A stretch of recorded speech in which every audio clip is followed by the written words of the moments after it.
Assalamu alaikum, dear viewers. Hope you are doing well. Today I am here with a new research internship opportunity, which is offered from Okinawa Institute of Science and Technology. If you want to apply for this internship, then you uh, should type OST Internship 2026 on the Google Chrome. Then this interface will open, and you have to click on Apply to Research Internship.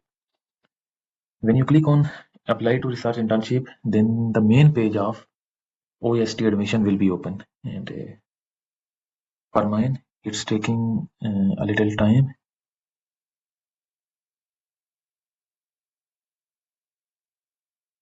Okay. First of all, you can check that OST admission page and apply to research internship. There is a selection schedule here.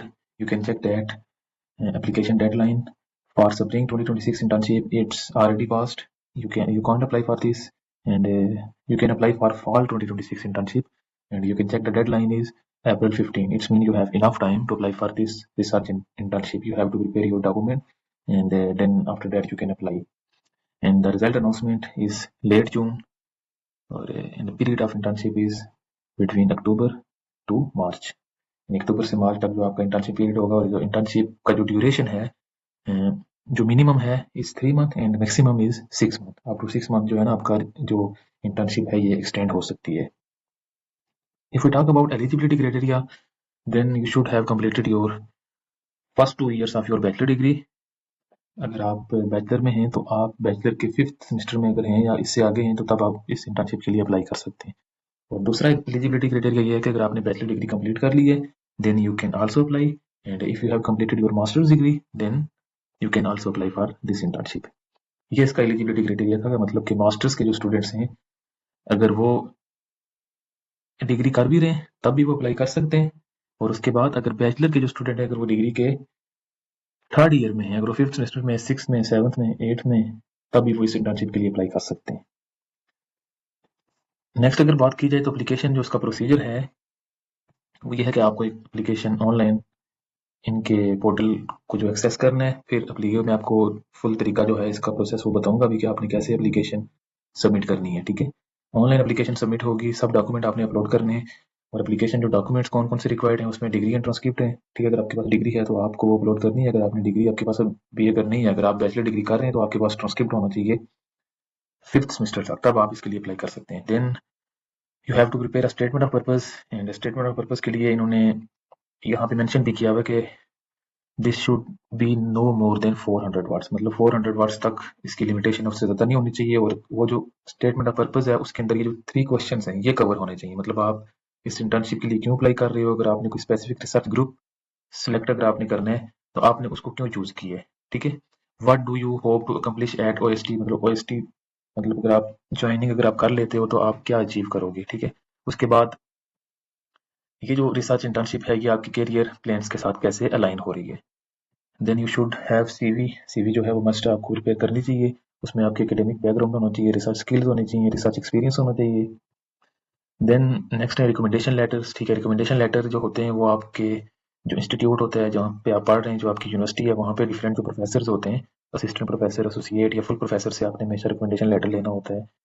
अगर उन्होंने आपको कोई subject पढ़ाया तो आप उसको कह सकते हो कि सर मुझे एक रिकमेंडेशन लेटर दे दें आप. तो जब आप किसी भी इंटर्नशिप के लिए अप्लाई करते हो तो वहाँ पे आप उस टीचर की जो ईमेल होती है वो मेंशन करते हो. फिर उस टीचर को एक लिंक जाता है, वहाँ पे उसने वो रिकमेंडेशन लेटर अपलोड करना होता है, या बास टाइम कमेंट्स मांगे गए होते हैं उस स्टूडेंट के बारे में. Then you should have passport. Passport भी आपके पास होना चाहिए, इट्स मैंडेटरी. आईडी होनी चाहिए, फोटो. और उसके बाद इंग्लिश प्रोफिशिएंसी. अगर आपके पास आईएलटीएस या टोफल नहीं है तो you can apply on the basis of MOI, language proficiency. English proficiency certificate आप अपने इंस्टीट्यूट से ले सकते हो, उसकी बेस पे फिर आप अप्लाई कर सकते हो. ठीक है, अगर आपके पास आईएलटीएस एंड टोफल अगर नहीं है तो ये मैंडेटरी नहीं है, आप इंग्लिश प्रोफिशिएंसी सर्टिफिकेट की बेस पे अप्लाई कर सकते हो. फिर नेक्स्ट एक है एप्लीकेशन फी. अब अगर देखा जाए तो इस इंटर्नशिप की जो एप्लीकेशन फी है वो 3000 जैपनीज यान है, जो कि ऑलमोस्ट पाकिस्तानी 4 to 5000 के बीच रकम बनती है. 5000 तक मैक्सिमम. अगर देखा जाए तो ये जो एप्लीकेशन फ़ी है ये कोई इतनी ज़्यादा नहीं है, क्योंकि अगर इस इंटर्नशिप में जहाँ पे एप्लीकेशन फ़ी होती है वहाँ पे जो कंपटीशन होता है वो थोड़ा सा कम होता है. अगर आप इस इंटर्नशिप के लिए अप्लाई करेंगे, 5000 अगर आप पे कर लेंगे तो मैक्सिमम चांसेस होते हैं, आपके ज़्यादा चांसेस होते हैं कि आपकी सिलेक्शन हो जाए. ठीक है, तो आप डिग्री के दौरान जो है वो 3 to 6 मंथ के लिए आप जब पहुँच जाएंगे, और ये जो एक्सपीरियंस होता है ये फिर आपको आपके करियर में काफ़ी हेल्पफुल होते हैं।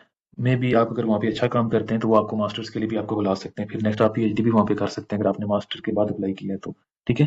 तो ये एप्लीकेशन जो फ़ी है इसको आपने अगर देखें अगर आपके लिए ये मैनेजेबल है तो आप इसमें मस्ट अप्लाई करें। मैं आपको ये रिकमेंड करूँगा कि आपने इसमें अप्लाई करना है। नेक्स्ट जो वीडियो होगी वो मैं एप्लीकेशन पे बनाऊँगा कि आपने इस पे अप्लाई कैसे करना है।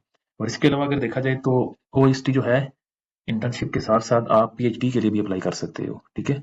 आप पीएचडी के लिए कोई एप्लीकेशन फ़ी नहीं है, ठीक है? उसके लिए भी मैं नेक्स्ट वीडियो में एप्लीकेशन प्रोसीजर बताऊँगा कि आप पीएचडी के लिए कैसे अप्लाई कर सकते हो और रिसर्च इंटर्नशिप के लिए आपने कैसे अप्लाई करना है।